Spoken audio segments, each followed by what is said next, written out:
Okay, so let's record this. Okay, so this Chinese church, and we have English ministry. We're in the English country, and we really need English because we use English in our work, in our family, in our neighborhood, in our country, the government, everything. So we really need English ministry. And we have the English ministry in almost every Chinese churches. And the objective of this meeting today, 今天华牧的目的聚会的目的 the objective is to hoping that we have a regular meeting from the Chinese and the English side together. So it's not just once. I hope that we could have a regular meeting, at least twice a year, so that the Chinese and English side could have communication, could have fellowship, could have more mutual understandings, understand where the struggles are on each side or together. And so hoping that this would be a good opportunity for churches. And also, I know that there are some churches that have good communication between Chinese and English side, but some churches don't. So if we do have a good communication and collaborating in God's kingdom, I hope that this will be a good platform, or in some sense, an example that some smaller churches could learn from. So this is what I hope for. So we will have a meeting today and also on October, the first Friday of October. So we'll have more communication and more understanding from each side. All right. So I'll give my time to Pastor Caleb and Pastor Charles. Would you come up so that people could see you better, I think? Yeah, I have 3 quick questions. First is, generally speaking, what is your experience as EM pastor? And secondly, what are the biblical principles of EM? What do you think? Should there be different from CM or the same? Do you have other particular thoughts? And third, what would you like the CM, Chinese ministry, Chinese congregation, Chinese leaders to know or to do if possible? So just 3 quick questions. Yeah, Chinese character. 3 quick questions. You could answer those together or separately. Yeah, so I'll let you share, okay? Okay. Sure. Would you like to go first? Sure, I can go first. Again, my name is Charles Shin. For my experience, it'll help to know that I'm a Korean American. And so, like Caleb here, my dad was a pastor, so I grew up in a Korean church. So I have this sort of a second generation experience growing up in a Korean church. And so I understand now that I've been serving in a Chinese church that there are distinctions between the Chinese, albeit my limited experience in a Chinese church and in a Korean church. And so coming in, my worries or my experience from a Korean church history growing up, as well as during seminary, I had also served in a Korean church as a youth pastor, which is a common track, is that the EM is often seen as kind of a junior level church, or it's you're there to serve the Korean ministry. And so since our congregation members have children and they speak in English, not in Korean, we need an EM. And so you are our sort of like glorified youth pastor, perhaps. But you are put in your place. And so that might be an aspect also of Korean culture tends to be sort of more hierarchical, I think. I could be wrong about that. But my experience at CGC has not been like that. I think maybe one area that has, or one reason for that is because I started at almost the same time as our Chinese ministry pastor, Pastor Jin Chang. And we both had minimal experience coming in. And so maybe because he was not in a position to lord it over me. Either way, it's been we've been sort of equals as pastors in our respective congregations, and it's been a I think a much more satisfying mutual partnership. For one reason or another, I've not been treated as a junior level pastor, which is common again in a Korean context, even if I know that to be the case across many Korean churches. Let's see, what else? Oh, I don't speak Chinese, and yet I feel that on some level I am a pastor of both congregations, as in like my scope isn't limited to only the EM, and that might be because we're a small church, and so we have our session meetings together, very small session. For most of my time here, there's only been one elder and the two pastors, but I've not been limited to only shepherding the English ministry part. Although direct shepherding certainly goes to those people who can speak Chinese. That's all for now. Yeah, thank you. So my name is Caleb Chow. I am pastor at China Grace Christian Church. Again, the abbreviation is very confusing because his is CGC, mine is CGCC, right? So it's slightly different, but it's a different church actually. I guess in my case though, like I grew up as Peter Chow's son, and I'm sure you all are familiar with that. But what that means is also that we went to Taiwan for 13 years. So I actually grew up in Taiwan, going to an international school there. So I did not actually grow up in the United States, as most of our youth would have done. So my culture is quite different from Chinese or Taiwanese or Americans. So that will perhaps color how I see certain things. But I started working in youth ministry in the United States around 2006, starting with college camps. So summer camps, so that was quite some time ago. And I started teaching youth Sunday school when I started at seminary back in 2009. And I interned at Trinity Church for about a year for youth ministry. And then other things after that, I did my PhD. And then I started pastoring at China Grace Christian Church about 3 years ago. I'm also a part-time professor at Lancaster Bible College. And I am actually an archaeologist by training, right? So a lot of my perspective will be archaeological, analyzing human society as general, culture and stuff like that. Not so much from a pastoral side.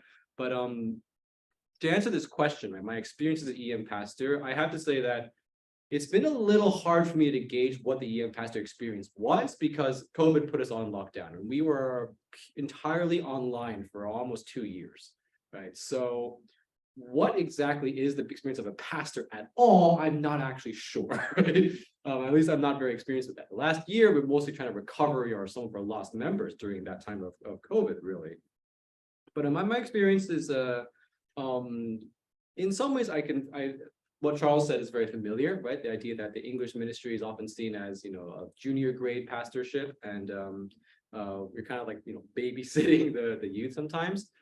I'm familiar with that feeling. However, I don't think that my church does that intentionally, and I don't think they do it that much actually. Right? The pastors are not, my Chinese pastor treats me largely as an equal, and they've been actually quite generous with granting me a lot of freedoms and that kind of thing. Right? Also, perhaps because we're also a very small church as well. Our English side is mostly youth, but we do have some adults and some parents from the Chinese side who join the English side as well. But for the children's side, the Chinese ministry usually handles the younger children, below age 10 or something. Sorry, below grade 6, I should say. Most of our congregants are first generation mainland Chinese, right? Their children are here, growing up here as second generation kids. So I do want to bring that distinction because a third and fourth generation Chinese church is completely different from a first and second generation Chinese church, right? Because I was in San Jose teaching a class once, and I visited a church where there are people, my dad's age who don't speak a word of Chinese or Cantonese or anything like that. I'm like, I forgot that's a thing, right? It's actually real, right? They're pretty much entirely American, but then they still identify as a Chinese church, even though they don't have a Chinese ministry, essentially. But my experience essentially is that, basically. And so far, I feel like I've been granted a good amount of respect and freedom, not treated as a junior pastor and given support when needed, right? It's just, of course, the question of communicating what those needs are, in my sense. And that's essentially all I had for this question. Yeah, any clarification? Any questions? Yeah, I will hope that anytime when we have questions, we could just raise hand, and you can sit closer if you want. Okay, Chen Jing, you have question? 调一下这个 PowerPoint, sorry. I used to be educated in seminary in the West Coast, North California. And we do have a lot of Chinese church here. So we face the kind of situation about how we treat the English congregation as combined in one church. Are we two churches or maybe just one church, but two congregations? It's pretty hard to treat with that because practically many kind of issues happen, and the language we spoke and what's the culture and identity problem we faced pretty different, actually. So one of my friends who works in the English congregation, he gave back kind of experience like how the Chinese congregation treat English congregation like a little brother, because they are born like a brother with the Chinese congregation.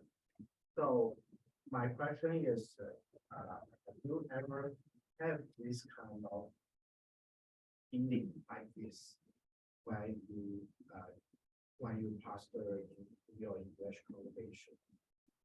Yeah. I'll go first. I don't know if the people online heard that question, but if I can summarize, the question is Jing's experience in West Coast Chinese Church. The EM feels like a little brother to the CM. And you also asked if it's one church or two churches.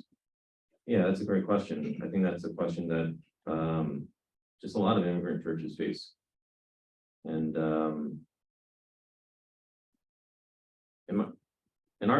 in my context, it's definitely more one church. Again, because I think it's a smaller church.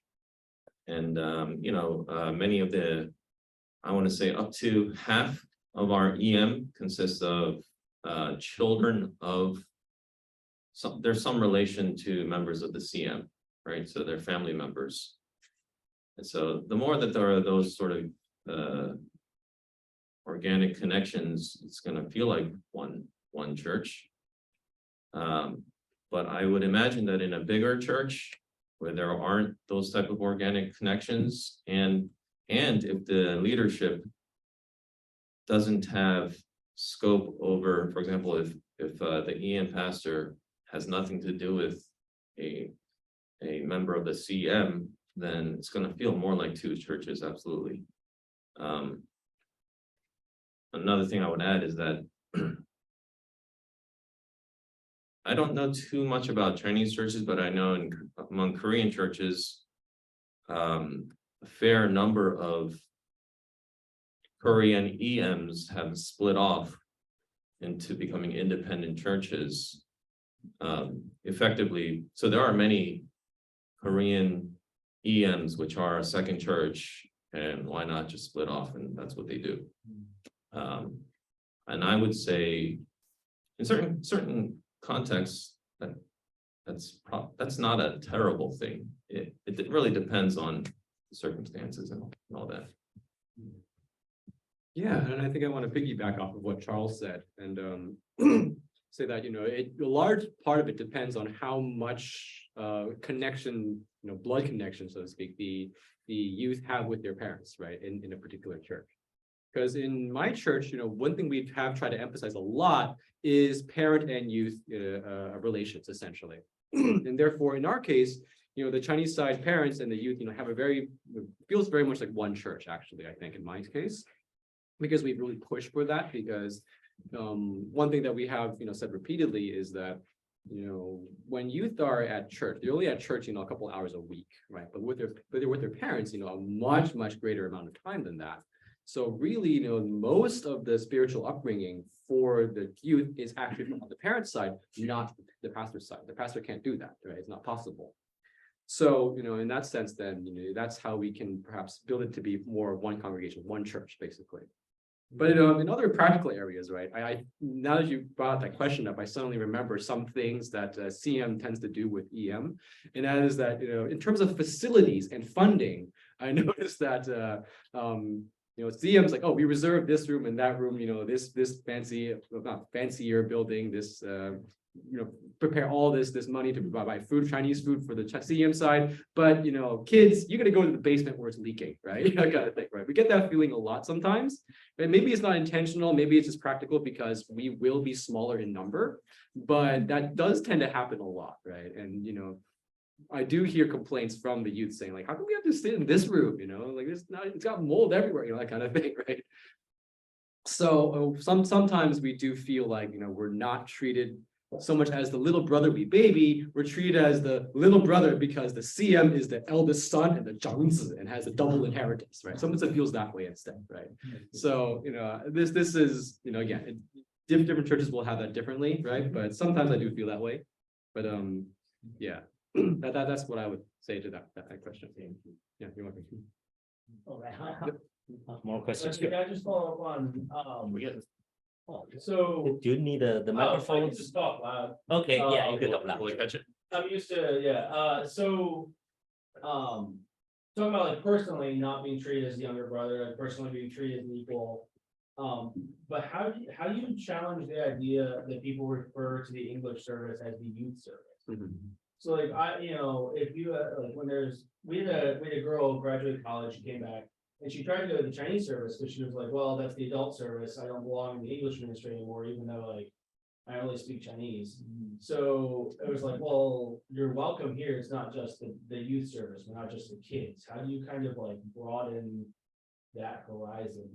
Did you say she only speaks Chinese? No. Does not speak. She functionally speaks Chinese, but she's English is her Main primary. language, yeah. Like, so she's someone I go to like to translate with like the adults, but she's English is her primary language, and she quickly came to the English, but she had to overcome like the idea of like this is the youth service. And a lot of the people I talk to, like they treat me with the same respect that you guys talk about like as pastor, but they refer to the congregation, the English ministry as the youth service, the youth ministry, the youth, like that word is always attached to it. So how do you kind of like challenge the idea that English and teenager is not the same thing? Sure, I'll go first for this one. Yeah, I've been dealing with that too, right? I kind of just roll with it. I don't really care, right? Because at the end of the day, I think that whether or not we are considered the English ministry for adults and whatever, or just the youth, if that's what people see, then that's what they see, and Right. fundamentally we can't change that too much. But one thing I do know is that it helps though, is to really emphasize how important youth ministry really is, because we often say that, youth ministry is the future, but I think some time ago, was it you? Maybe someone else mentioned the youth ministry is not the future, they're the present, right? But I also want to add, we're not just the present and the future, we're also the past, right? Him and I, some of us here were the youth ministry some time ago. And you notice there are not very many of us, right? So, there's actually a lot that we can really, talk about with our experience growing up in this kind of church, being treated as the youth and not as officially part of the adult ministry, right? And what happens there, right? And I echo your concerns, because a lot of the time, I've seen in this church and in my current church is that when our high schoolers graduate from high school and they go to college, they try to come back and visit, they don't really feel at home anymore, right? They feel like everything's changed, they don't belong here. And oftentimes, if we have an English ministry, English adult ministry, we push them away from their, 12th and 11th grade friends and into the adults where, they get yelled at for being lazy or whatever, right? So I think that for that, I don't really have a solution. Sorry, Jaden, right? Because I'm worried about this too. But I do think that one important element here is branding, right? We have to really brand ourselves as we are trying to be both youth and adult English ministry. Because if it weren't for just a few youth pastors you have here, in ethnic churches, immigrant churches, you'll notice there are no young adults, like none, basically, right? Unless they have pretty much, already a robust group. For smaller churches, very rarely do I see young adults our age actually stay, unless they're actually serving, right? But that's a tremendous shame because, the way that a lot of kids and younger teenagers, how they really grow is to have big brothers, big sisters who have been through their same life experiences, tell them what they experienced and how they dealt with it, right?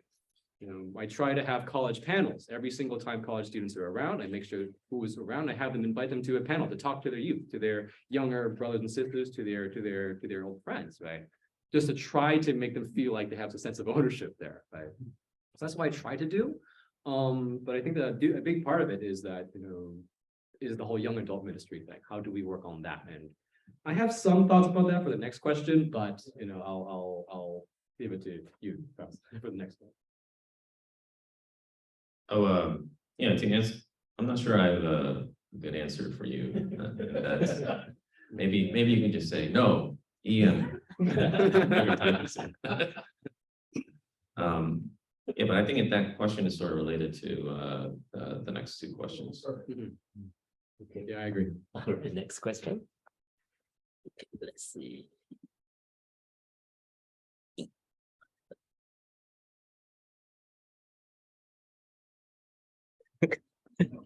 Sorry. Okay, let me open this again. Okay. 抱歉，让大家等一下下。Okay, 1 second. This one.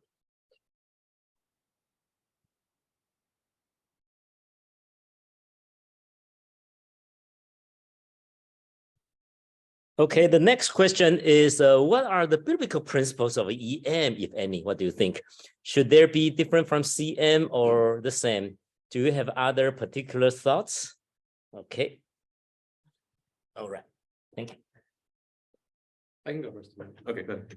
Yeah, I spent a lot of time trying to think about this one, right? Because first of all, it felt like a little bit like a trap question because if it's not biblical principle, then it's like I'm confessing to heresy, right? So I'm going to start with a Bible verse for this one, right? Just to start it with the biblical principle, okay?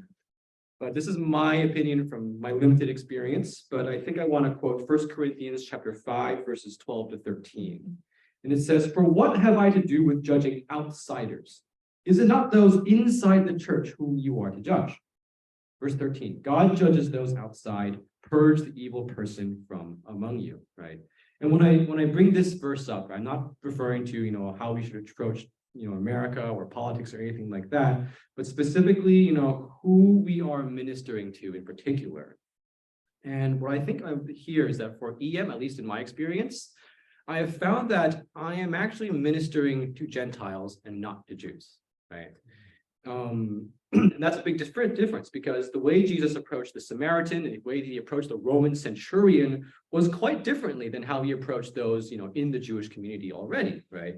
He was very harsh on Pharisees and Sadducees because they should know better. But for the Samaritan, the Samaritan woman at the well, he had a very different approach to this. So, he was gracious to a society that simply did not know and is different to those who he said that should know better, basically. And what I mean here is that the EM is essentially either a pluralistic society or it's in a pluralistic society or it's trying to be pluralistic in some way, right? Because that's the United States, that's the society they live in, right? the way to think of this, I think, for us that's helpful is to imagine that, the EM, our youth in particular, they're denizens of a large empire, like the Roman Empire, or even Babylon, for example. They are not Jews in Jerusalem, right? And if we actually hope to push our English ministries into being more ethnically diverse, to be, to have young adults and stuff like that, then I think it's very important that we utilize this biblical principle that, there's a difference between Gentiles and Jews, essentially. And I think that one way to think about this is that, especially when it comes to working with youth, right? Very often I see parents, kind of doing that lording over approach, right? Trying to say, this is right because the Bible says so, therefore you must believe it, that kind of thing. I would like everyone to imagine, for example, if a Muslim came to you and says, no, you should worship Allah and believe that Muhammad is prophet because the Quran says so. Well, would you believe that? Of course not. Of course we wouldn't believe it because we don't accept the authority of the Quran. I find that for many of the youth, right, when we say you should believe this and this is right because the Bible says so, they don't believe it. They don't accept the authority of the Bible because fundamentally, many of our youth, not all, but many of our youth very often are simply not Christians. And that means that for our EM, especially for youth and young adults, I found, is that we are dealing with an interfaith ministry. EM is an interfaith ministry. And the difference, though, is that for the EM ministry that's interfaith, be careful because these non-Christians will know all the Bible answers because they've been raised in the church, taught all the classes, raised to basically know about the Bible, and they still don't agree with it, right? So we must assume that many of the attendees are not really Christians and therefore adjust our strategies accordingly, right? Because again, if they've been raised in the church their whole lives, they know how to act like Christians. We've taught them how to act like Christians. But if they're not, then how do we identify them, right? And I think this happens oftentimes because the EM, the English ministry and the youth, it exists in multiple worlds at the same time, right? This Chinese ministry, for example, is fundamentally all Chinese. And generally, they will all be either Christian believers or Christian seekers, at least. What that means is for one reason or another, everyone in the CM basically wants to be there. They want to be at church for one reason or another, right? But for the EM and for the youth especially, these are often people who want to leave the Chinese community and leave the Christian community as soon as possible, right? They want to get away from these two things the Chinese community has as quickly as they can. And we often see this when they go to college, they immediately stop going to church. And they, as much as possible, they even sever ties with their parents, right? I know many people who have decided, I'm not even going to accept my parents' money for college. I am going to work on my own full-time, join whatever, the military or whatever, just to prove to them that I don't need them and I can leave them entirely, right? They would actually do that kind of thing. So what that means is that for a lot of our EM and a lot of our youth, they don't want to be here. They're not Christians and they don't want to be in church. So what do we do then, right? Because a lot of the time, for what I've seen is that, although the CM does provide, some degrees of freedoms for the EM pastor to do things, there are still expectations, right? Still have to have this Bible study on this time, still have to, have sermons for this length of time and that kind of thing, right? But for people who aren't even Christians, who don't even want to be there, right? They don't pay attention no matter what you do, right? They don't want to be there. So my feeling and my experience, and I've talked with other youth pastors about this, including my brother, is that the most effective ministry for youth is about building long-term relationships, right? Not so much transferring knowledge, because if we want them, to believe that, God created male and female or something like that, right? That's knowledge. They already know we believe that. They already know we want them to believe that. The point is they don't agree. How do we win the person and not the argument, right? How do we approach them as Gentiles rather than Jews, right? And I think that a lot of that, therefore, is about building that relationship, building a community of friends they can be with, a fellowship they can trust, and people who are Christians who surround them, right? Some of the youth and the pastors will be Christians, and they still respect us, still like to talk to us, still like to hang out with us, even though they're themselves not Christians. Because that way, even when they go to college, they can still come back to us, still reach out to us to hang out, to talk, to, even ask questions, because eventually they may have new perspectives on their non-Christian beliefs as well. So again, right, I think that the main principle here is to win the person, right, on a personal trust basis, right? Evangelism and education will therefore occur mainly through discipleship, I think, right? And I think that's the main biblical principle for EM that I have found so far. Don't know, Charles, if you have any other thoughts about that. Yeah, thanks. So yeah, I would take it from a different vantage point there. Just to kind of go off of the previous question from Jaden and as well as from Jing. If I could, okay, so let me imagine that you are you're a white Caucasian American. Imagine. I'm thinking really hard.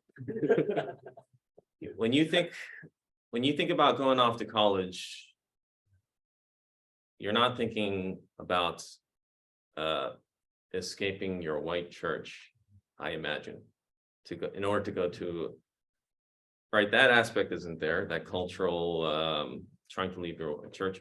And so coming back from college, sure, there are those faith, are you a Christian or not a Christian questions, but as far as like going back home to worship with your parents, there is no like, am I part of this or that congregation? It's go back to that church.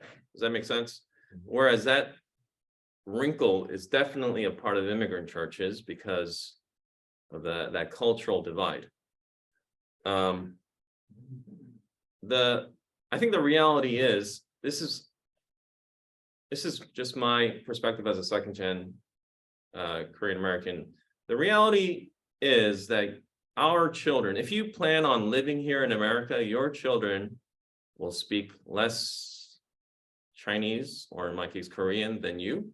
And then their children after that will speak even less, or perhaps none at all of your home language, right? So that process of assimilation is inevitable. I'm speaking in terms of fact. To put a value statement on it, personally, I don't think that's a huge issue, but perhaps you think otherwise. Regardless, that's a fact. And so we have to deal with that with our children. And so when we picture our churches as, we want them to be one church, right?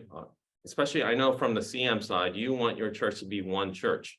Well, I think, and I'm still thinking about this, it's just not a defined, solidified thought here, but I lean toward, when you think about being one church, you cannot, or you've got to understand that centering Chineseness, or in my case, let's say if I'm in a Korean church, Koreanness is going to drive away the other generations. And that's exactly why many of these, especially these smaller immigrant churches, that there isn't that pipeline of children who grow up in the church and then remain at the church, because that isn't open for them, right? And so I think that's where the EM might possibly come in, and where it's not, on the one hand, we must not center the ethnicity, as that can't be the gravity that pulls people in. All right. That doesn't mean that we've got to center English speakingness per se, but yeah, those are just kind of my unformed thoughts there on that. Yeah, but as far as to address some other thoughts about being a Christian or not a Christian, I think those are questions that every church, whether you're an immigrant or not immigrant church, deals with, of passing the faith on down to subsequent generations. In my view, I'm a firm believer in covenant worship, and so not that that's the secret key, but I think that in immigrant churches, that is the covenant worship of worshiping together as a family. It becomes very impractical because of the language issue. But worshiping together, being a family and worship together, rather than you send them off to their service, and which arose out of a practical necessity, language issues. I think that really makes passing on the faith difficult. And so actually I met Peter Chow 3.5 years ago. He said something to me which is being conveyed a little bit by his son about how parents ought to be missionaries to their children. And in that respect, if we're going to worship together, I think the onus or the burden must not be on the children to pick up Chinese in order to worship as a family, but the burden must be on the parents to pick up the English so that they can worship with as a family together on the English side. Yeah, if I can also add to that, I completely agree. I think it's a good way to put it, right? It's just the children are your missions field right now, right? And whenever we go on and think about a missions trip and what that involves, it involves sacrifice, it involves changing what we are to a very large extent, right? And if we fail to do that, we assume to have them come to our level, to the parents' level, excuse me, that will be extremely difficult if they're not even Christians to begin with. So.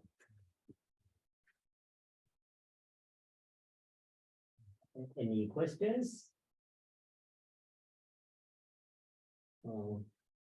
Well, yeah, I was thinking that practically it's easier. Well, a little bit, disagree with Charles.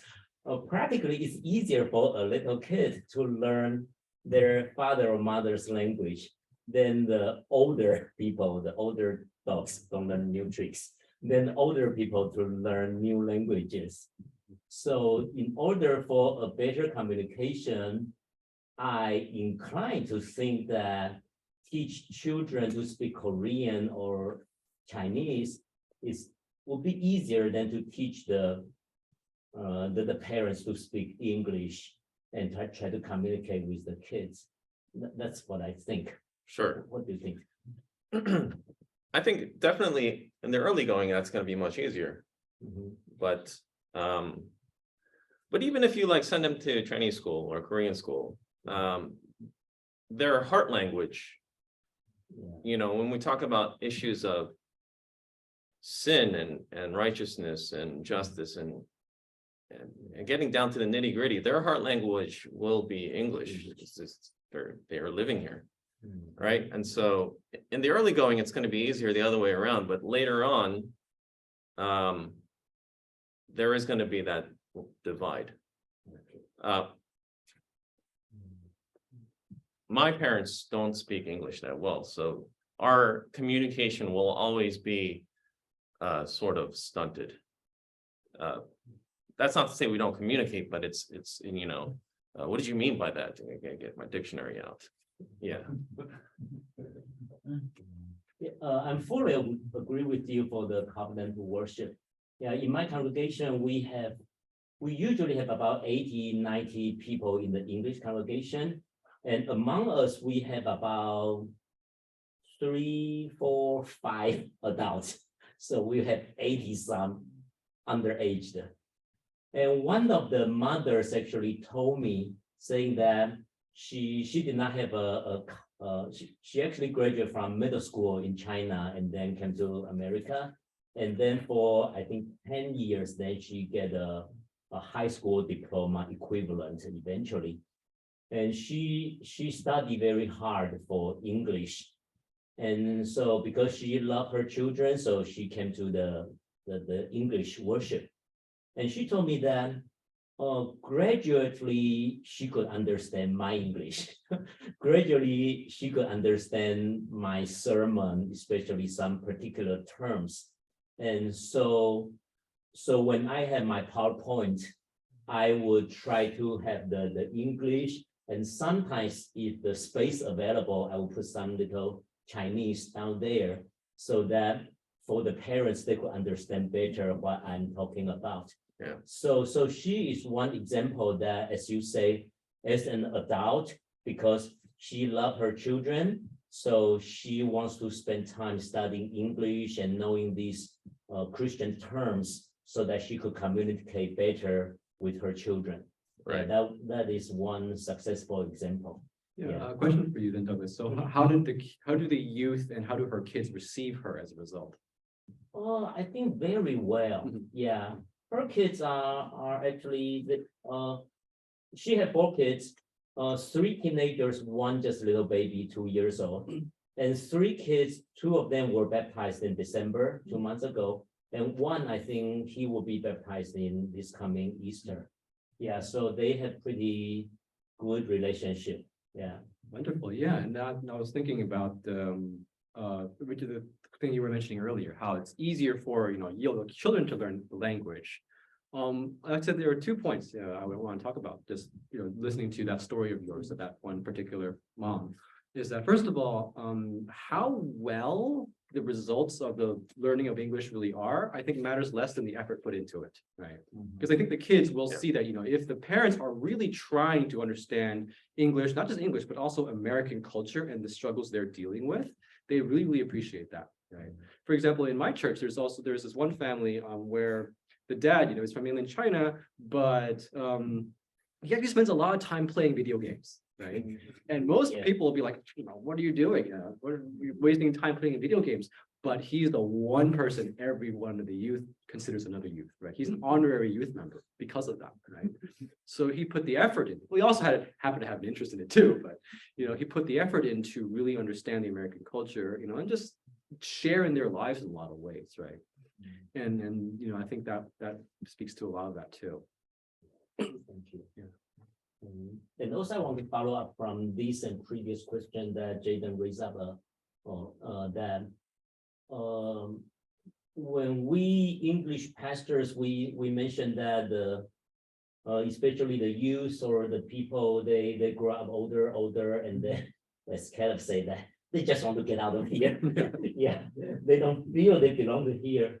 And I think one of the practice or the difficult part is that I don't blame this on Chinese side because I'm a Chinese too. That sometimes in the Chinese side, we say, let's get younger seminary students or younger pastors to take care of the English side.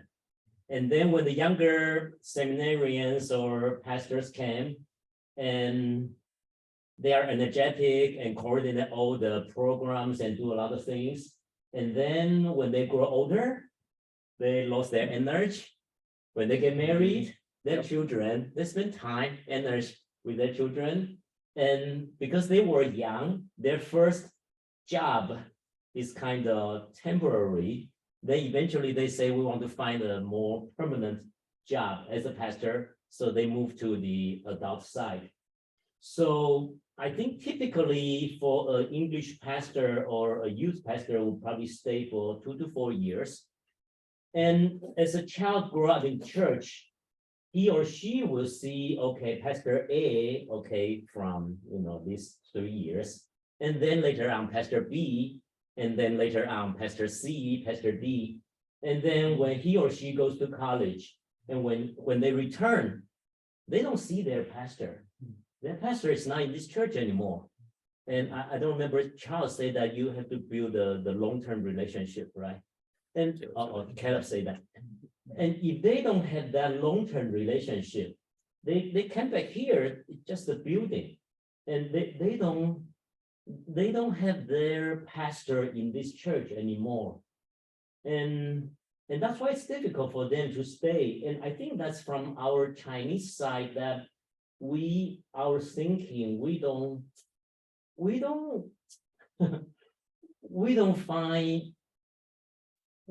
treat our English pastor as a long-term pastor, hoping that they could stay here for 10, 20 years, and our children can grow up with them, even in elementary, middle school, high school, or in college when they become young professionals. And Chinese side, so many times we're just so program-oriented. get this job done, get this gospel gem done, get this fluffy done, get this done, and then everybody's happy. But then the English pastors got worn out, and the children, they feel not so excited time after time. So practically, I think the long-term relationship and the long-term staying in the church, laboring for 5-10 years would be necessary, I would say. What do you think? Did you have a thought there, Jing? No, you first. Absolutely. I think you know what you highlight about these short versus long pastorates is important, because you know, for an effective pastorate is not going to be moving from position to position, is not going to look at the short-term gains. So I do want to reiterate or agree with you on that. On the other hand, I do also want to say that what makes a church home is not so much the pastor. I think, because I think non-Chinese churches can also deal with short pastorates as well. But to go back to the question of the feeling of home, is this kind of separation of the two congregations. And yeah, because just to put it to a thought experiment, if your Chinese congregation happened to have short pastorates, which I think in my church's case, our history, at least for the last 30 years, there have been short pastorates. Nevertheless, I don't think there wasn't that language issue or EM to CM issue. It just happened to have short pastorates. For the EM members, one other thought I wanted to add was that the parents have to be involved in the youth ministry. And I know many parents, you know, their command of English might be poor, or they think that their command of English is poor, so they don't want to be involved. But again, it's not so much about the language, but it is about your presence. And even if your English is broken, your presence is what's necessary in the lives of the youth. And not just your own youth, but just in the lives of, you know, your presence can bless other youth as well, if that makes sense. Yeah. I took it in a different direction there, but No, that was excellent. Thank you. I guess one thing I was thinking about also was like, can you repeat the main question you had actually? I kind of was following him a little bit, but can you repeat your main question, Ken Douglas? The question. short pastorates. Short, oh yeah, short Yes, pastorates. Yeah, thank you. yes. Yeah. So I do think that part of it is because we want CM does try to kind of mention, you mentioned, they try to delegate all the spiritual life things to the pastor, right? And that's why it's not sustainable. That's often why the pastors burn out and leaves, because there is no way the single pastor can compensate for the lack of parenting, the lack of parental presence. There's no way we can do that, right? We're not surrogate parents. We can't be that way, right? And so, you know, when as I've noticed in my own life, right? Because I had my first child, well, my only child, about 6 months before I started pastoring in China Grace, right? And, you know, in the very, very beginning, I noticed, wow, I am so very much, you know, limited in what I can actually do for ministry at this point, right? Because I have a child, and also, you know, then COVID hit shortly afterwards. I'm even more limited in a lot of ways too. And I realized that, you know, if they're expecting me to be just cool and be one of the youth, just like I used to be when I was single, that's gone. I can't do that anymore, right? You know, and I found that it was extremely difficult trying to be on the same level as the kids, because I had gotten older, right? When I was still at Trinity, that was more than 10 years ago. Yeah, I mean, I was single. I was just a couple stages of life, ahead of, the youth, right? I just graduated from college. I'm in grad school. They'll be going to college soon too. They're just one step behind. But now I'm married. I have a family. I have a full-time job. I'm not in school anymore. And smartphones have become a thing that everybody has now. That didn't used to be the case, right? I found that even in, just in my early 30s, I'm already out of touch with the youth. I'm already out of touch with them, right? So simply hiring someone who is young, just because they're a young person, it might not be enough anymore, right? If that's the goal you want, right? I still think that finding someone who is mature enough and has the ability, and the real heart for God is more important than the age of the person, right? Because before I went to China Grace, right, the previous pastor, maybe some of you know him, it was Pastor Bryant, right? He was a much older gentleman, like in his 60s, maybe even 70 years old. The youth loved him. They absolutely adored him, right? He unfortunately passed away from cancer a couple months later. But then, in his case, he didn't need to know anything about, the coolest TikTok videos or anything like that. Yeah, you didn't even need to know technology, period. But he simply poured love into the youth, and then he succeeded in that sense, right? So, age is less important than simply the heart and the love for the kids and for God, I think. Yeah, if you're going to also add to that, it's different nowadays, but maybe like 10, 20 years ago, the seminaries were full of Korean Americans. I don't know if you noticed. And so there was always this surplus of church workers, and the model that was followed often was get a seminarian to do your youth ministry on the cheap. And then 3-4 years, and then they'll move on, and so on and so forth. I was one of those seminarians. And I would say this model, economically feasible, is spiritually probably not wise, because just what we need for our children is not someone who can quote unquote relate to them, but we need wise people, and youth as an age youth kind of militates against wisdom. And I can look back on my youth pastorate, and what wisdom did I have to fall back on? It was simply ask other youth pastors, what do you do? That was my wisdom. And so that's sort of getting young guys to merely do it because they're young is probably opposite of what we ought to be doing. Yeah. I will say though, that's not an issue. It's just for immigrant churches. That For is sure. also my experience in the American English speaking churches as well. Right. Same policy. Yeah.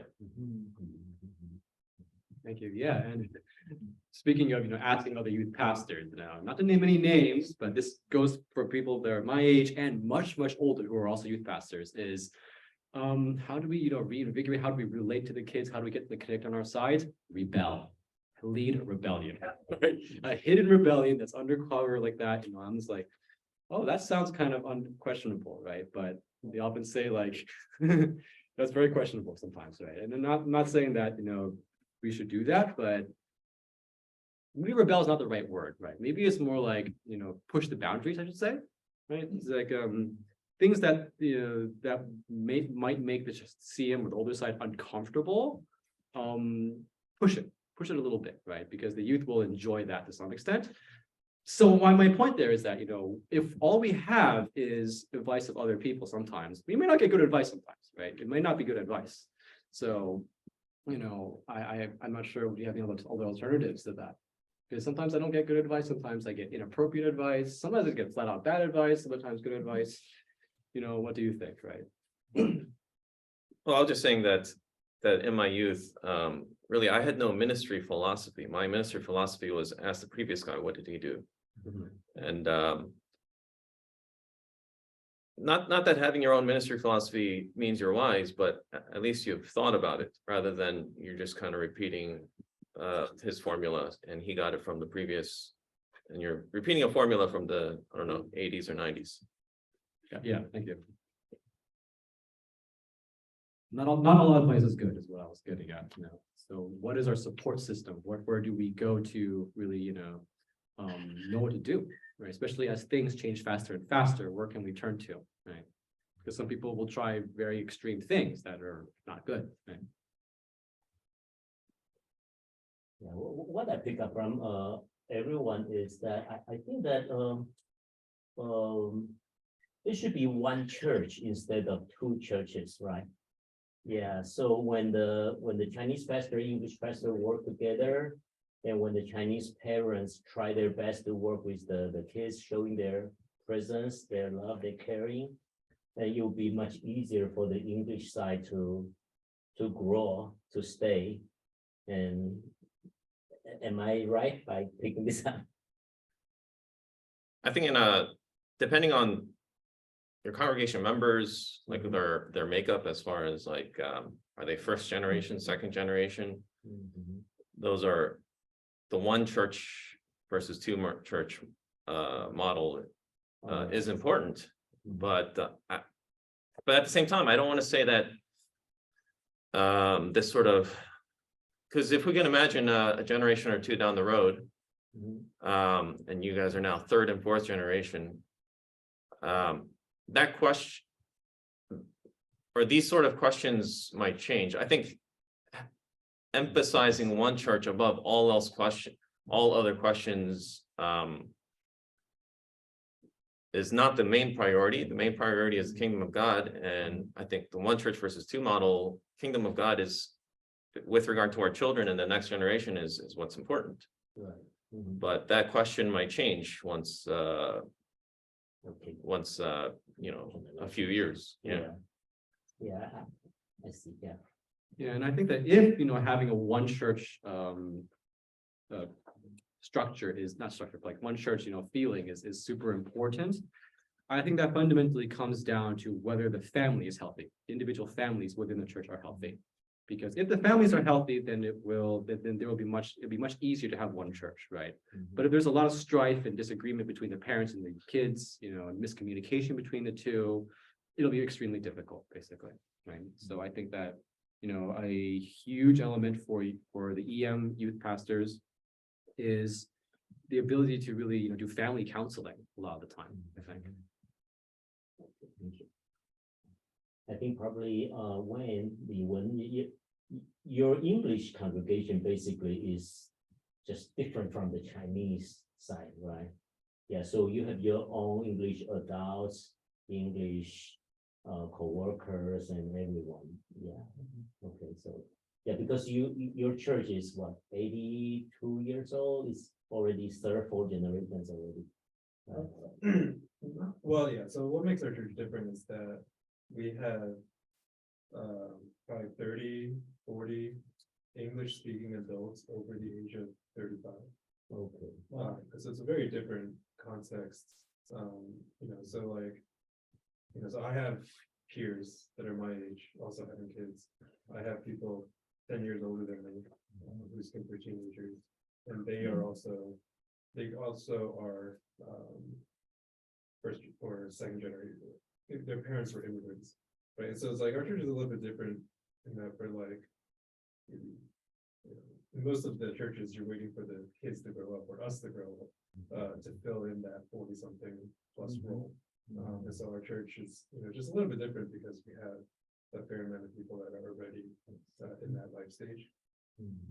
But it doesn't mean that, there's a lot of benefits to that, but there's also a lot of, we face the same issues, right? So even the kids, those kids, will they find a home in the Chinese church? Do they want to come back to the Chinese church? Are all things that we continue to wrestle with as well. And I think if I real quick, I would just say that, like, I think what we're hearing is that this is in some ways a failure of parenting, mostly, right? And the reason I say that is, Caleb, and I think it's true, as Caleb is sharing, that a lot of the teens may not be Christians, right? I think a big reason for that, I think, is, is seeing parents at home is a big part of that. And parents, kids pick up on what's real and what's not really fast. And kids pick up on the hypocrisy really fast. And as a parent, I'm a hypocrite, as well. I probably gonna scar my kids as well. But I think this is more a challenge for Chinese pastors as well to teach and think about parenting, which I don't often see in the Chinese church. But I think it needs to be an initiative from the Chinese side to think about parenting, how are we going to parent this? And I think, as a kid, we don't need perfect parents, but if we see parents that love the Lord, I think that makes a really big impact on us. We're not going to be perfect parents either, and so I think, small things, that are really important for English speaking youth, we often don't see within the Chinese immigrant family. And I think these are things that are really important for Chinese parents to know. Even really simple things, like saying sorry, is usually not something that comes out of the immigrant church family. But I remember the first time my mom said sorry to me. I remember exactly where I was. I remember that exact moment. Because it was so that impactful for me, right? That she would be willing to do that. Right? I remember the first time my dad said, "I love you," right? And so I knew exactly where I was, right? And so I think that there's certain things that it's important for Chinese parents to know that there's things that a American-born kid desires and wants as part of, and so part of it is saying, "I'm not a perfect parent, I'm not a perfect Christian," but seeing the parent try to follow the Lord inside the home, I think makes a really big difference. And then even just having humility to say sorry, to say thank you, to ask for forgiveness is really, really, really, really hard for everybody. But I think when we see parents model that, it makes the faith of the parent genuine, right? Because they're seeking to follow what Christ has called us to do. Right. And so I think it's, a big part of it is within the Chinese church is that for Chinese parents just to see that there's certain things that the younger generation values. And part of that is just living out faith, by living out our faith and doing that in the home. I think that actually makes a pretty big difference in the youth. Thank you, Mike. Well said. Thank you. Okay, got to come to the quick another question. Okay. All right. What would you like the CN to know or do if possible? Quick question. I thought you knew Arabic. Yeah. That's Arabic. Let's do Arabic as well. That's a theta in Greek, right? You know that. I know All of us here know that. Most of us here know that. Omicron. Oh my God, excuse me. Yeah. Omicron. Omicron's the virus. I'll go first here. Oh yeah, sure. I think I've been saying the same thing, but I'll say we understand that Asians in America we are different from Europeans immigrants, right? Because we look different, right? African immigrants. So there is that level of reality. I don't want to deny that. And yet at the same time, if we think about German immigrants or I don't know, Swedish immigrants from 100 years ago, their priority was on, we want to maintain our Germanness, our Swedishness. But where are those churches now? Right? Are there German speaking churches now or Swedish speaking churches? What my point is simply that, again, if we're going to be a church, we should not center the language or even our culture, but upon the kingdom of God. And so there are present needs. Sure, we have to deal with the immigrants that are here. Yet at the same time, we can't ignore the fact that that the future probably and will change. And so trying to think about the kingdom of God, that is what will last forever, not our cultures or even our language. Yeah, excellent. Yeah, that was actually one of the points I was going to say too. Right. I phrased it a little bit differently, but the point is exactly the same, which is that, our Chineseness should not be our goal anymore. Should never have been, perhaps. I think instead, one thing, this is something I think for China, the CM leaders to really think about, is we should consider making a goal for the Chinese ministry to make the Chinese ministry unnecessary. It's never going to happen, right? Don't worry, it's never going to happen, but that should be our goal. Every single person in our congregation should be taught and raised to the point where they can go to any Christian church around the world and feel at home there because they're with the body of Christ, right? Now, again, this is never going to happen. There will always be a need for Chinese ministry, right? But the direction that should be pushing is to be not requiring the Chinese part anymore. And I think this is especially important for, the next generation and just the English ministry in general, right? For, transitioning a church to becoming more multi-ethnic, if that's your goal. And I guess one little practical thing to do, and this relates to, learning English and being a part of the children's lives and stuff like that, is something more practical. This is what I recommend for parents and for church leaders, is just once a week or something like that. Once a week, eat a meal with someone from an entirely different cultural background than you, right? Someone who is African American, eat with someone who's has a Latino background, Middle Eastern background. Talk with someone who's Caucasian, for example, right? Talk with someone who's perhaps a third or fourth or fifth generation Asian American immigrant, for example. This way you get to know their struggles, right? Get to get a sense of their experiences with their parenting. See what's similar, see what's different, right? Really get a sense of what kind of diversity the youth might be dealing with every day of their lives, right? Because the reason I stress this so importantly is because, I find that, very oftentimes Chinese ministry sides and their parents, they often get exposed to a little bit of American culture, especially on the political side of things.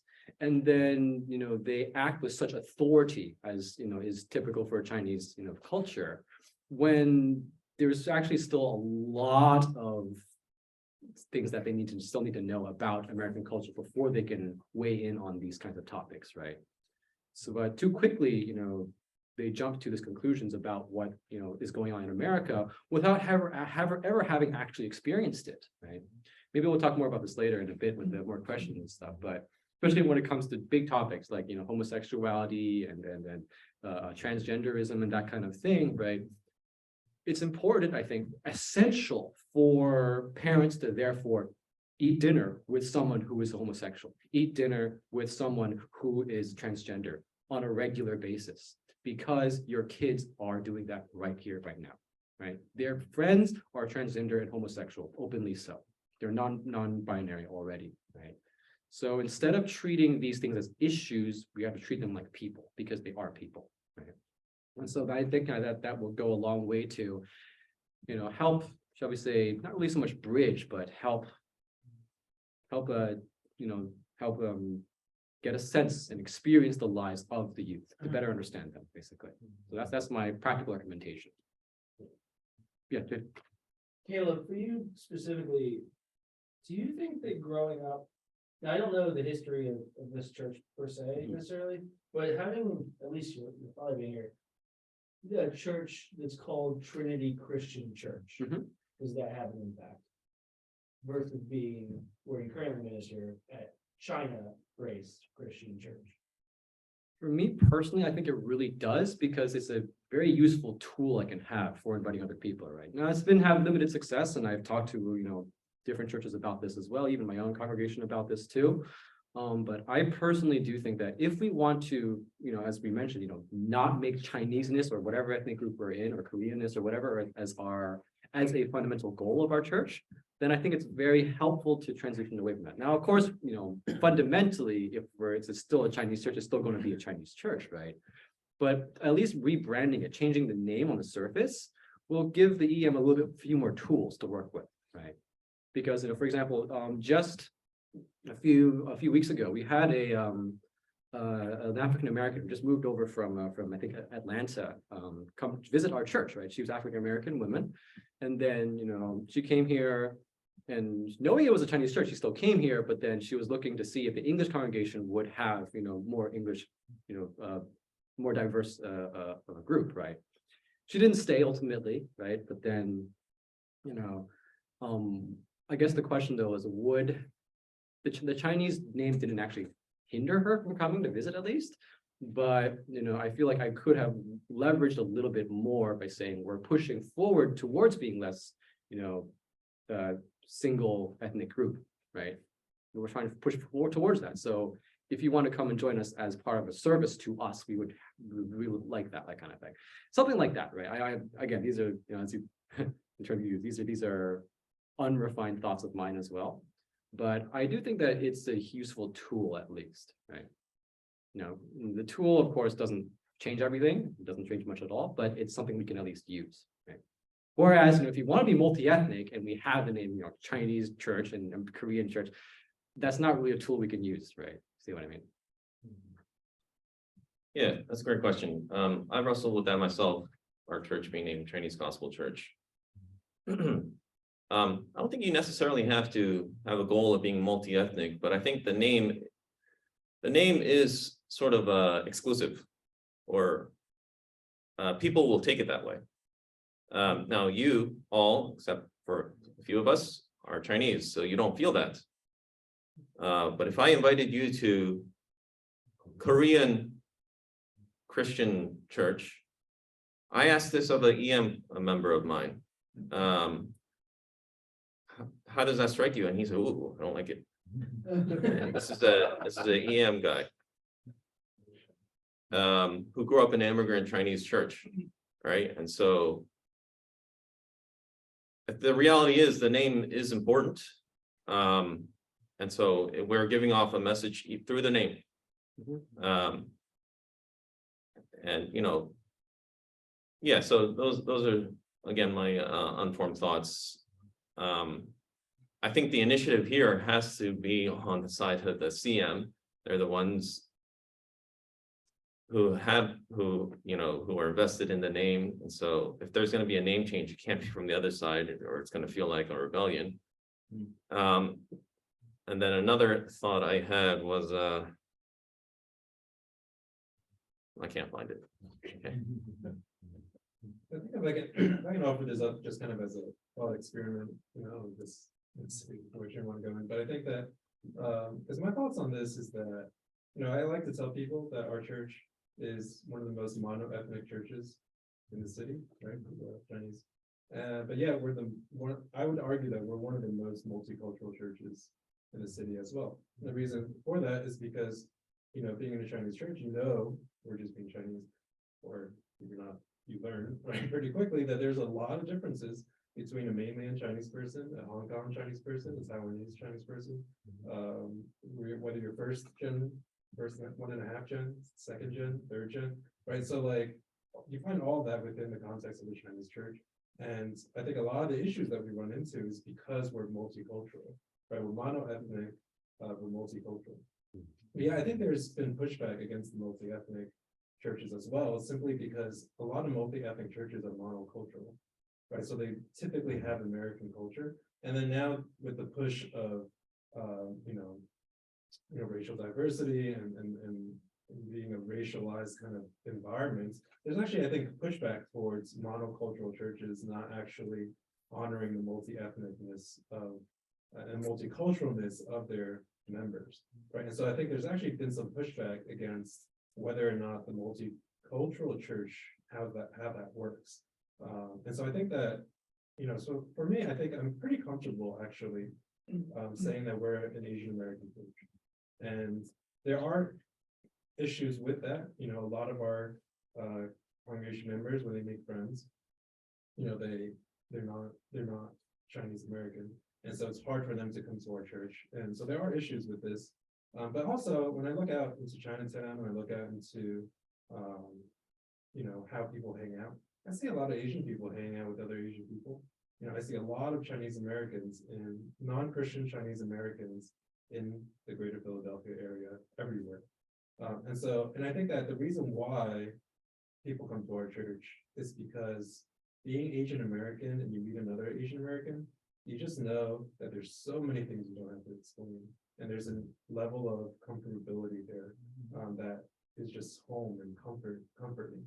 And so I think, for me, I'm very comfortable with saying that we're an Asian American church, and we're not trying to be any different. And the people that we're trying to reach are Chinese Americans. And California, right? Even in California, you have very, very specific Asian American church, right? Because they have a lot of third, fourth generation there. But the truth is, the East Coast isn't that far away. Lots and lots and lots of second gen Chinese people. And so I think that, as I think about, what evangelism looks like for us, I think of a lot of it's like, how can we meet and hang out with other Chinese Americans? And then I think providing a space for them to feel really comfortable and be able to grow. And so I think for me, I'm less, so this is more just me throwing this out there, but it's like, I'm very comfortable with being Chinese American as a congregation, because I think the push towards multi-ethnic has a lot of issues. And I think that the push towards, and I think our churches are multicultural enough, and there's so many issues that comes with the fact that we're multicultural, that we got to figure that out, and we got to continue to figure that out. And in many ways, we are more of a model of what it looks like to be multicultural than a lot of the multi-ethnic churches out there, because we have to wrestle with it. Like, there's no choice for us to wrestle with the fact that so many of our congregation members have different cultures. We have to come together and work together, right? So I'm more focused on that. We are trying to figure out how to be multicultural, and less concerned about let's try to be multi-ethnic as well. Wouldn't that sound pretty messed up if I said that? If As I was like, hey man, we have people from all over the US here. We have Europeans here. Like, we have people that speak German as their first language. So I'm just not going to witness to the Chinese people that are 2 doors down from me. I'm going to not witness to them. I'm not going to witness to the town I'm living in, which is 90% Chinese. I'm not going to spread the gospel to my neighbors. Wouldn't that be kind of messed up? And so I'm not saying that we don't share the gospel, across the board. But I think They come to your church and feel welcome at your church. Right. So I mean, obviously, we would make an effort to make anyone that comes feel welcome. But I think that there is a place for ethnic minority churches. So if I could just respond to you, Wayne. I think there's a difference between having diversity, or I think you call it multi-ethnic, as a goal, and what seems to me, and I think what Jaden is saying, is setting up ultimately they're not of consequence. The name is not of consequence as far as like what affects the culture of our church, but setting up these sort of unnecessary roadblocks that stumble, so to speak, potential people to come to our church. One is what I'm proposing is not that we want to go, that I want to take our church multi-ethnic, is to take down any unnecessary stumbling blocks, is what I'm saying. And therefore, someone who is Caucasian, or even just another immigrant from Africa, they wouldn't feel, oh, that's a Chinese church, so I'm not even going to darken its doors. We want to, the gospel is for all, even for, across cultures. I was also going to say, before the age of the internet, maybe the name was important. To look it up in the yellow book, right? You got to look up Chinese, and you look up all these Chinese churches. They have it in the name. But now you don't need to have Chinese in your name to know that, for example, Trinity, this church is a Chinese church. You go to the website and you can see clear enough, right? Or even there are Pan-Asian churches. You go to the website, even though they'll put white faces on the website. You go to the staff, it's an Asian church. So I think probably for the Chinese side and the English side, we see these things a little bit different. For the English side, as Chow said, that you put Chinese Christian church, it seems like a block to other people. And my church is even worse. We have the Church of Grace to Fujianese. It's not only to Chinese, to Fujianese. Okay, yeah. You have to have a Fujianese, okay. And also there's a Taiwanese church, Taifu. But for Chinese side, they would say that if we have this Chinese church branding, we could attract Chinese people when they relocate, they will know where to find us. And That's a good idea. That yeah. seems like a good idea. Yeah, that sounds so for them it seems like an attraction. For we English side seems like a block. And so people will probably take this differently. And my suggestion, simply just a suggestion and a thought, is that as we register to the government, we don't need the Chinese term there. But when we have the Chinese name or Chinese sign, we could put Zhonghua, the Chinese, there. For example, just like a Hong Kong supermarket, you know, at the Northeast in the Philadelphia, 香港超市 supermarket, they bankrupt, they broke many times. But the brand is always there. The Chinese 香港, Hong Kong supermarket is always there. And the English name changed from Hong Kong supermarket to Farmers Fest to Asian Hong Kong they changed the name frequently, but the Chinese name is still there. Hong Kong supermarket is still there. So my suggestion is that maybe as the English name, we could just, change it, remove the Chinese or replace with an Asian or something. But Chinese name could remain the same. That's my thought. I think we are not talking about the name. Actually, we are talking about the ministry philosophy and really about our mission or our vision. Yes. How we treat our church as a mission to which kind of people, who is the target audience actually we want to share the gospel to. Yes. Are we going to share gospel to the Chinese people in the United States? We definitely will keep the Chinese verse in the terms. And if we try to reach out people to no matter who you are related, we just want to reach out people who be our neighbors. So maybe we change the from Chinese to the community. In the past, I have been at a church, they changed this term. That's just Yeah.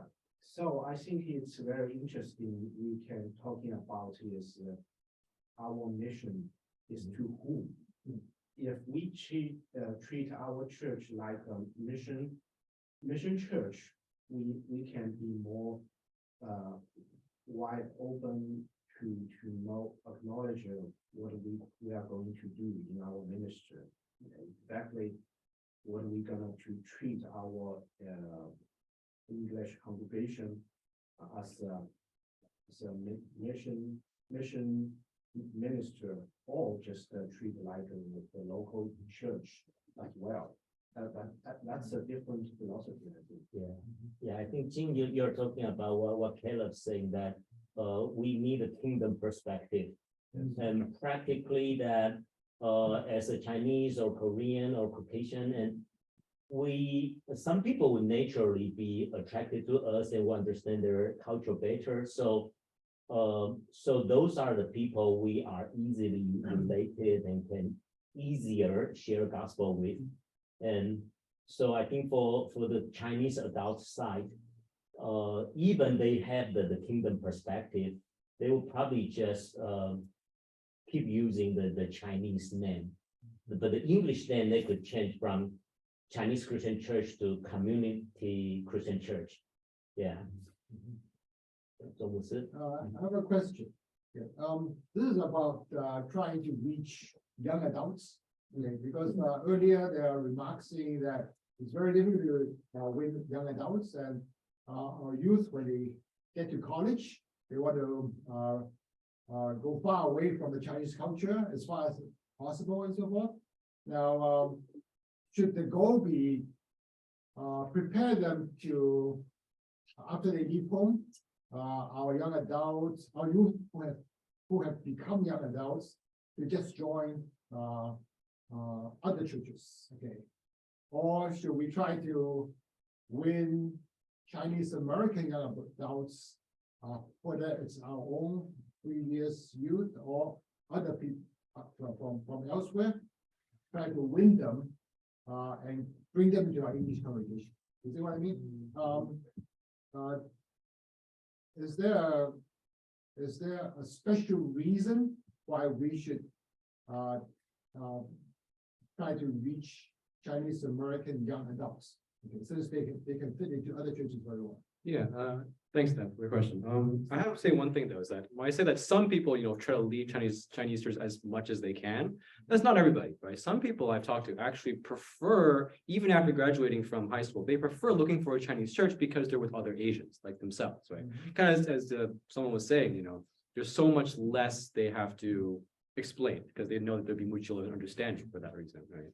So simply removing the word Chinese in the name doesn't fix anything necessarily. It's just a possible tool we can use, as my opinion. But what are the reasons why young adults go to church? Period, I think is one thing to think about. They want to find a boyfriend or girlfriend, right? That's a huge part of it. And so if you go to a church and there are either parents who they try to escape from sometimes, and kids, there's nothing for them here, right? And also just the young adult issues in general, right?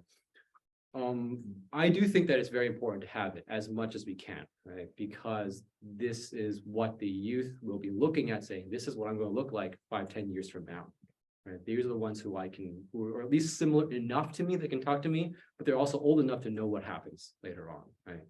So, I do think that it's quite important to have a adult ministry if you can have one, right?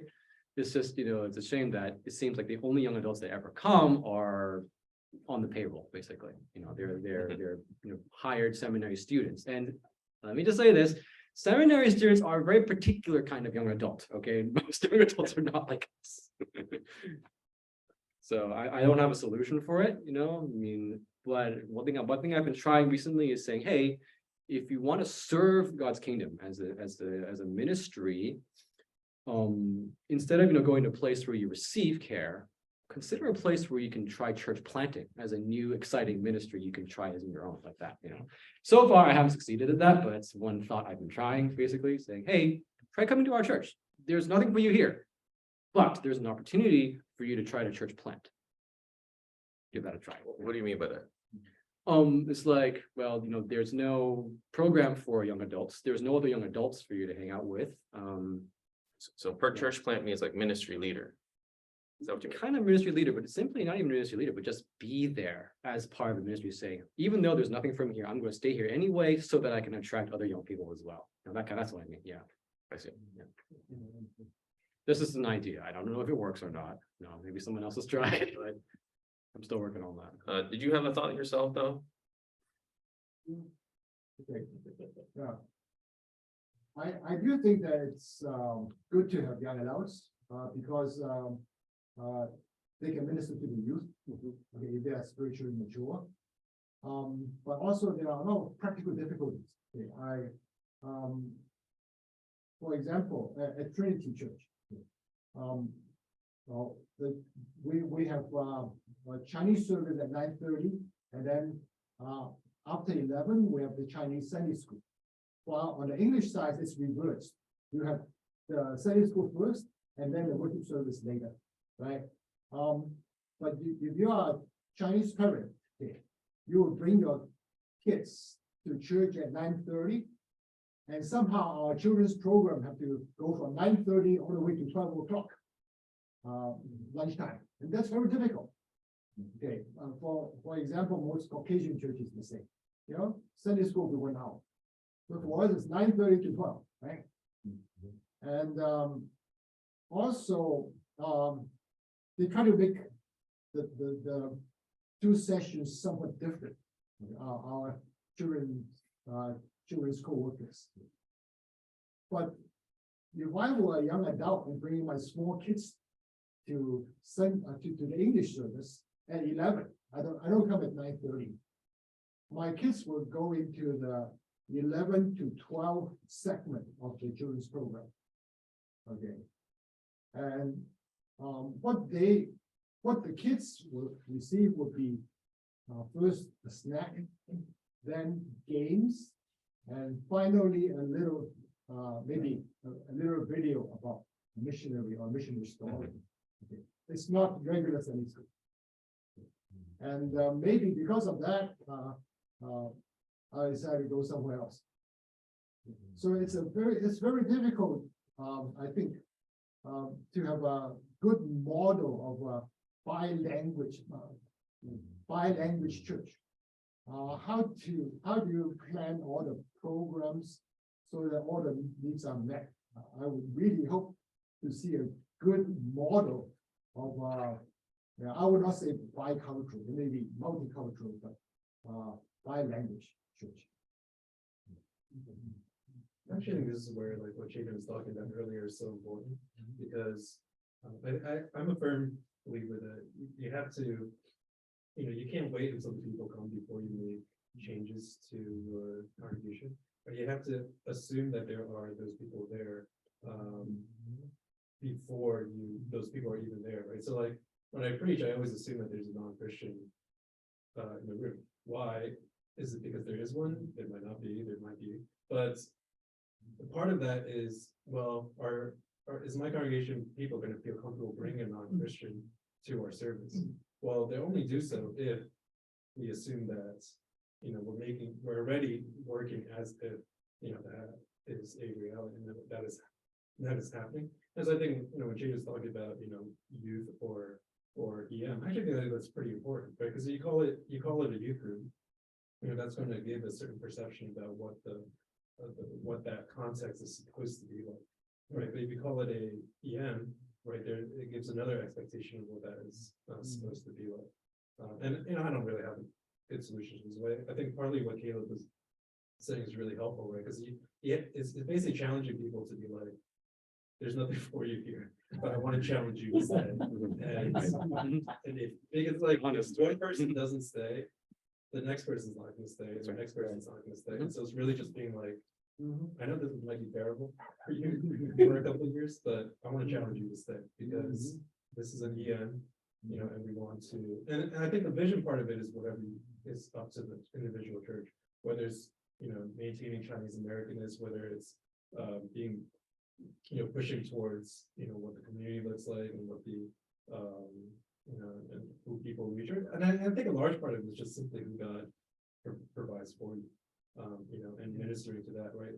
I know Chinese churches in San Diego, where their English ministry is largely international adults that are non-Chinese, right? And they found a home there, right? I think that's partly just, a work of God that's, ministers to the people that God, has given to you.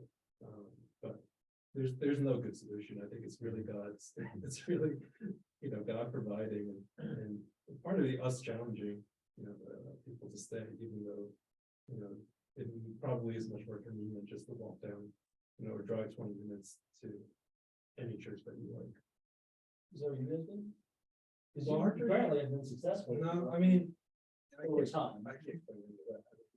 Way later. But I think a large part of being a large church in the city is that a lot of these folks have been with our church for like 25 years. Yeah, so I've been in my small group for 10 years, and I'm like a little baby still because they've been together for 25 years. And so they all came in through college, stayed, and then young adult. Retention. That's there. Right. Yeah. So I mean, from the very beginning, I'm talking about like 90s. Right. There's a group of people that decided to stay, and they've stayed since. And then so that's the only reason. There's no. No secret formula. There's no you guys on? Oh, no secret formula. 80s. 80s. The 40s, I'd like to respond to the original question by Peter about your question was, should we aim for young adults to return, or we want to be able to send them off to other churches? I think ideally we would want we have to understand that especially if our children are educated, which in Asian American circles tends to be high, there's a lower chance that they'll even stay around actually. And so I have two thoughts here. If they're going to stay around, we would want them to come to our church. I would want to, for example, if I was just a parishioner somewhere and my kids eventually went off to college and they came back and settled here, I would want them to go to my church, the church you grew up with, worship together. And that makes sense. So we want that to be an option for them, not that option to be ruled out. When I grew up, well, that's a Chinese church, and and all those logistical problems that you had mentioned before.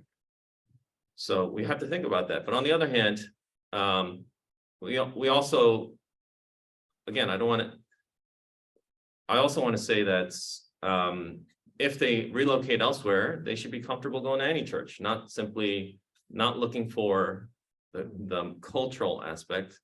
I would say they ought to be looking for the kingdom aspect. Yeah.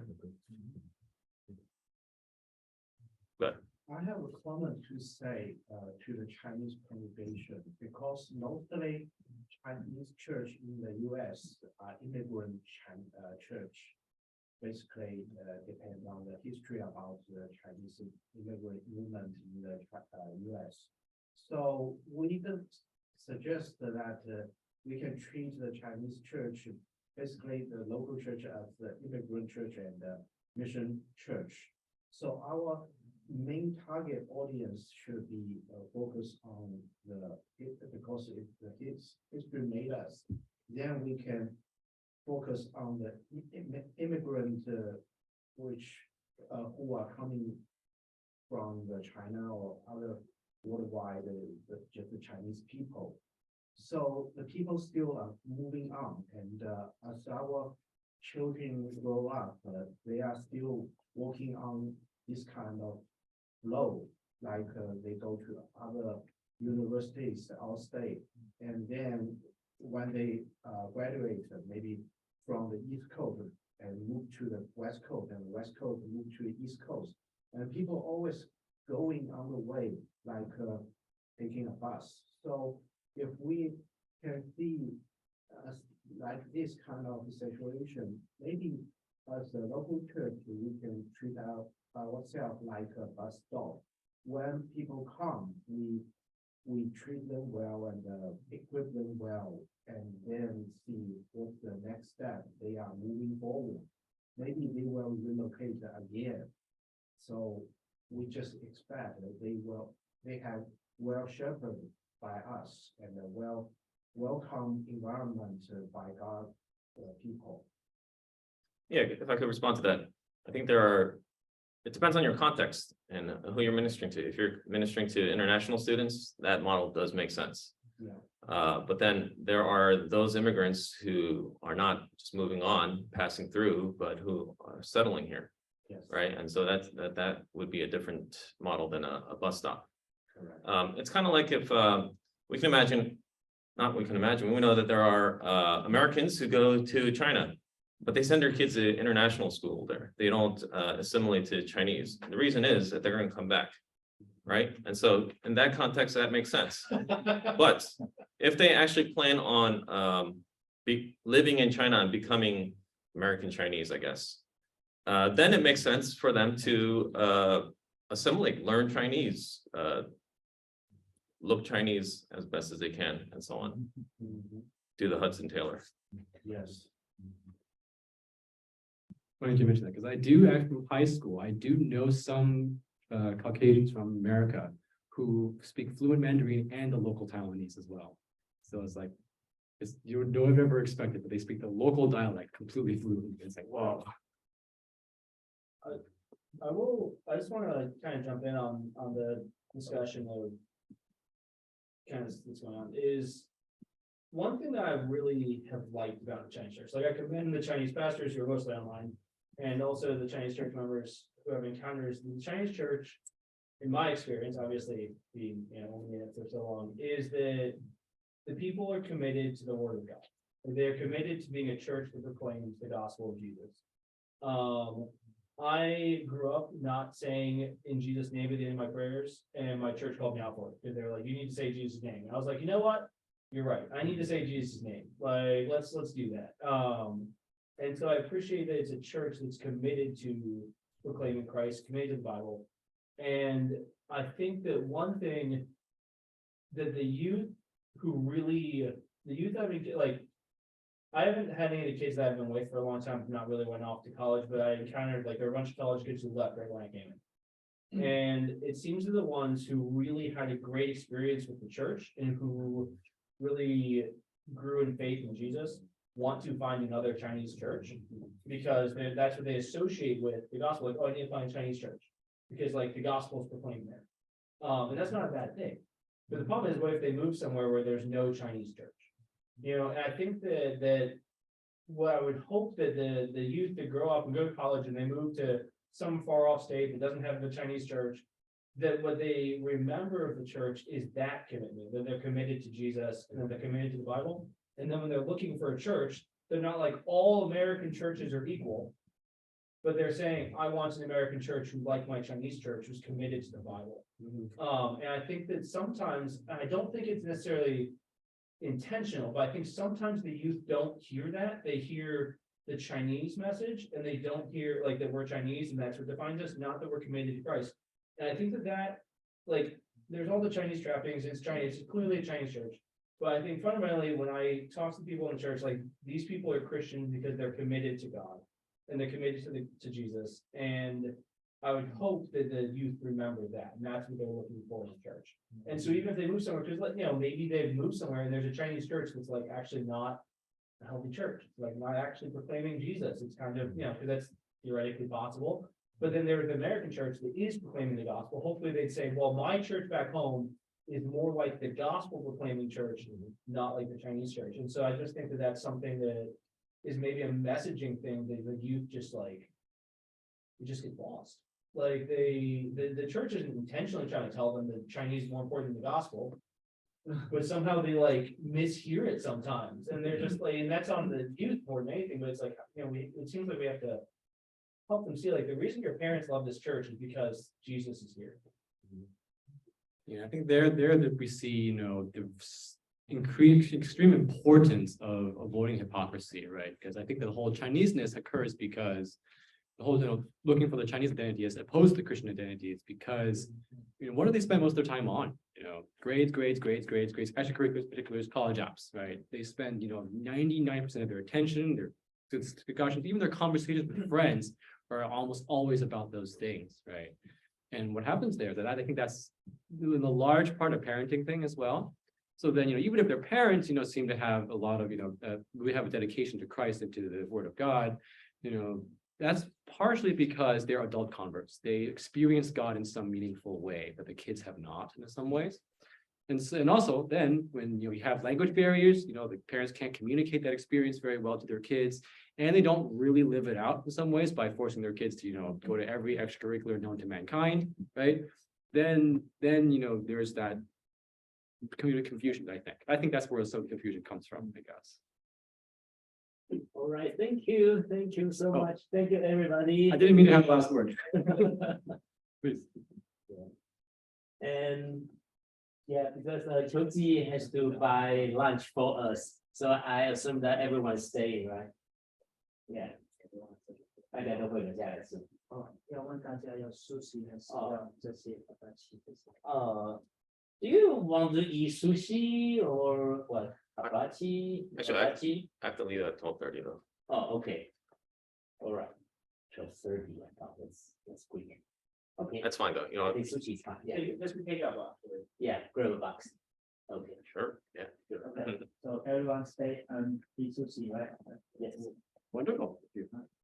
Yeah. Thank you so much. I think that we need the kingdom perspective and we need the family perspective, knowing that the parents actually are more influential than the pastors. Well, we are It should be anybody, not necessarily. Yeah. Yeah. I remember 20 years ago when I was still single in the single fellowship, that was a PCA church. And American friends, we were talking. And I was saying that for Chinese, we will consider the priority-wise, God the most important, of course. And second, the church, ministries, programs. Then the family. Then the American Christians, also single, say, what? God first, the family, the church. I don't know if that's still the same for the English ministers thinking this way, or for Chinese thinking that way. But that was something I've been pondering for 20 years. And I think in a sense, I agree with them, because Ephesians says that if you don't know how to manage your household, how could you manage the household of God? So if you don't care or spend time with your family and knowing their need, loving them, shepherding them, how do you shepherd the church? So that was a shock to me 20 years ago, but not anymore. It is, I think I understand why they mean that. Right, right. Isn't youth pastors raise their children in the instruction and admonishment of the Lord? It's to the fathers. Yes, I think so. And one example is that for my family, for my children, I brought them to the adult service while as long as when they're born, after 1 month old, they come into the adult service since 1 month old till now they are teenagers. Yeah, so they've been in adult service all their life. And as a pastor in church, I would put the children message, the children element in the worship service, so the children in the service, they will feel a little bit more comfortable. And one thing I was struggling that happened about 2 months ago, because they grew up in Chinese church, listening to Chinese services and the Chinese message and children message. I sometimes use English or bilingual. And 2 months ago, they were in Taiwan, and then they are returning to America. And now I'm pastoring the English side. So I'm bringing my family to the English worship. And some of my kids, their English is really bad, really, really bad. And I was worrying, okay, for this 7-year-old, 9-year-old, would they be able to stay in the English service for 1.5 hours? And also for my 4-year-old kid, he does not speak English at all. But anyway, I brought all my family to the English worship service, and everybody behaved very well. Even the 4-year-old who understand no English, and even the 7-year-old understand very, very limited English. And then I realized that once the parents teach their children, respect the church, honor your father, your mother, love the Lord, you know you are not the center of the universe. You come to church, you respect the pastors, you respect the elders, you respect God, you respect God's worship service. So you stay here and you try your best to understand. And then I realized that my kids, even with very limited English ability, they could stay and they could actually get something from the English service. So I fully agree with Charles that the covenant relationship, the covenant family, you bring up your kids as a family, and even they feel more comfortable with English later on, but they know their parents love the Lord, serve the Lord, and they could come to Chinese side, English side, and they will always learn to worship God eventually. Yeah. I'd like to run something else by all of you and see what you guys think. What would you like this CM Chinese ministry to know or to do?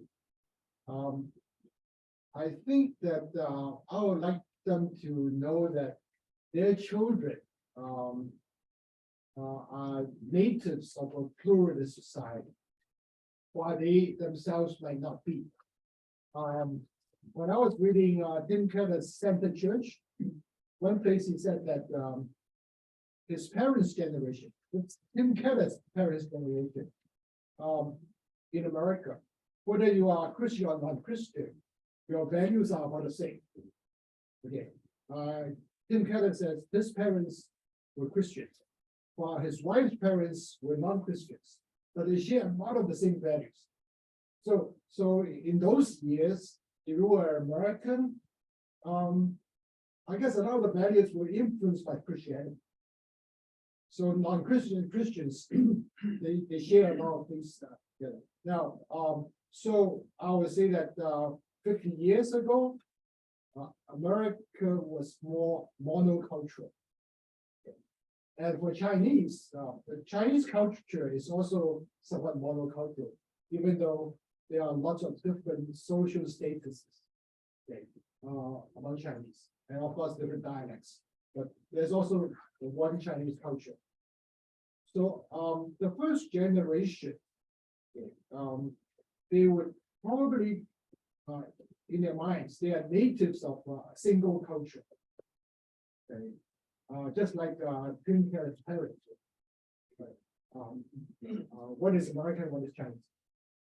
But for the younger generation, those who are born, especially on the eastern seaboard or northeastern United States, they are natives of a pluralist society. Okay, so in school, let's say, it was mentioned earlier, their good friend may be homosexual, right?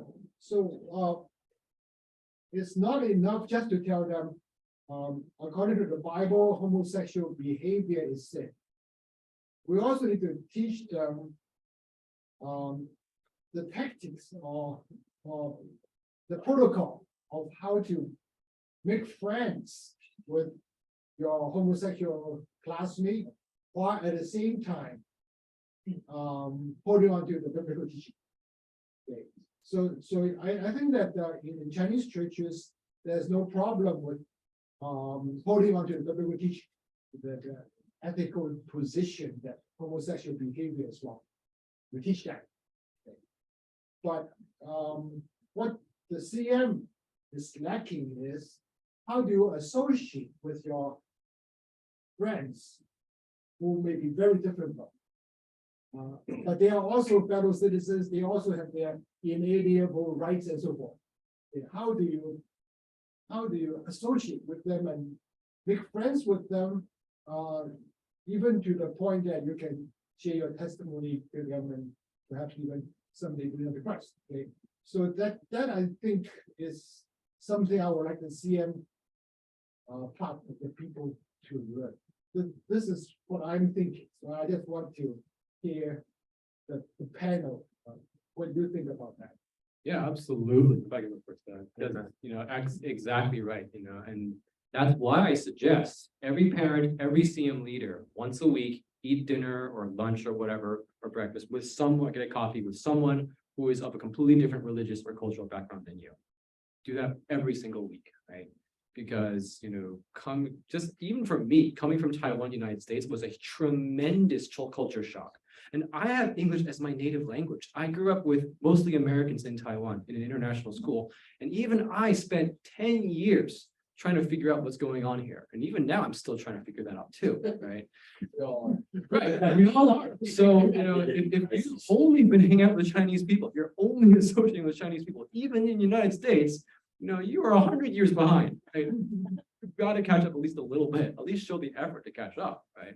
So, to have a strategy to approach, this pluralistic society, a strategy to, confront and know what to teach our kids in a pluralistic society, we have to immerse ourselves in that pluralistic society. We have no other recourse than that. That's my thought for that. That's my practical suggestion. I take your points. Well, on the other hand, I would say that especially for the children who may even be believers, that the overwhelming tide, the pressure upon them is not, how can I reach out to my LGBTQ or whatever friends, but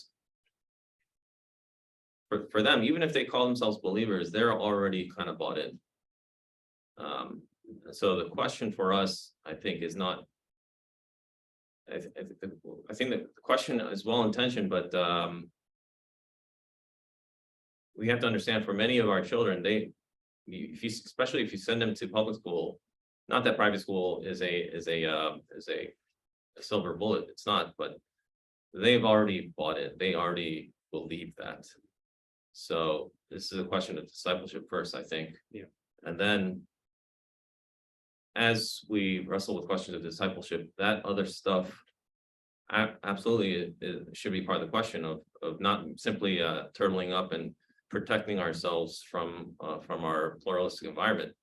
But I think right now the reality is that most of our children, or many of them, are already bought in, and many parents kind of ignore that, or they think they'll come around. Yeah, Yeah. maybe you could clarify what bought in means in this case. Like, what does the term bought in mean? Oh, Yes. they're bought in as in like they're already, even if they say they believe in Jesus, they believe in the whole LGBTQ movement. Yeah. That's what I mean by buy-in. These are questions that if you suddenly start dealing with them at the age of 15, it might be too late. You have to be discipling them as soon as they're born. Discipling them, yeah. So the burden is parents, right? Belong to parents. The burden of discipleship, absolutely, it's on parents. I mean, pastors want to come alongside parents, and we're called to shepherd, but the burden and who God is going to call the question is upon the parents. Yeah. Yeah, as you said, Ephesians says, fathers, teach your kids, right? Okay, thank you so much. Thank you. Thank you.